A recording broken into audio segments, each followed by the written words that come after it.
bumagsak ang isang 1CIA Philippine Air Force SF-260 small fixed-wing aircraft sa isang forested area na matatagpuan sa bahagi ng Mount Cabuyao, Tuba, Benguet kaninang alas 11:40 ng umaga. Ayon kay Benguet Sangguniang Panlalawigan member at poblasyon po ng barangay Oliver Paos na naunang nagbigay ulat sa pangyayari sa PNP, agad na nakaresponde ang mga tauhan ng Tuba PNP, BCPO Station 10, Bureau of Fire Protection at Tuba Municipal Disaster Risk Reduction and Management Office o NDRRMO sa lugar kung saan ay agad namang nailunsad ang search, rescue and retrieval operation sa naturang lugar. Sa inisyal na investigasyon, bandang alas 10:38 sa umano ng umaga, kasalukuyan umanong nakamonitor ang mga tauhan ng Baguio Airdrome and Airspace Protection Center sa isang radio message ng Tower Baguio kung saan ay iniuulat ang loss of communication nila sa naturang FAF training flight. Ayon pa sa otoridad, ang nasabing aircraft ay naunang nag-taken off mula Basilio Fernando Airbase sa Lipa City, Batangas habang huling na-monitor ang lokasyon nito na nasa northwest nautical miles ng Luacan Airport sa Baguio City. Ayon sa ulat, naunang natagpuan ang nag-crash na Philippine Air Force training plane aircraft na may call sign na Cougar Delta 1 na nakalapag sa mapunong bahagi ng kabundukan. Ayon sa mga miyembro ng Tuba Municipal Police Station na nasa bisinidad ng crash incident, nakita nila ang dalawang sakay na napag-alamang pawang military personnel on board ngunit parehong unconscious. Nagtulong-tulong naman ang mga rescuers, ilang residente at men in uniform kung sanay maingat na iniahon ang mga biktima bago isinugod sa pinakamalapit na paggamutan. Nagbigay naman ng kumpirmasyon ang mga tauhan ng PNP Cordillera na ang bumagsak na trainer aircraft na may plane number 10-39 may kulay na abo, puti at orange ay pag-aari ng government dahil sa nakitang nakadikit na logo ng Philippine Air Force. Kinilala ang isa sa dalawang biktima ng bumagsak na eroplano na si First Lieutenant Ruth Angelic Pasos ng Philippine Air Force habang inaalam pa ng otoridad ang pagkakilanlan ng isa pang sakay na lalaking biktima. Kasalukuyang pang nagsasagawa ng masusing investigasyon ang otoridad kaugnay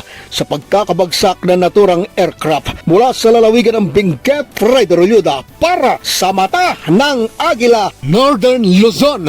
Matatag, matapang, matapat.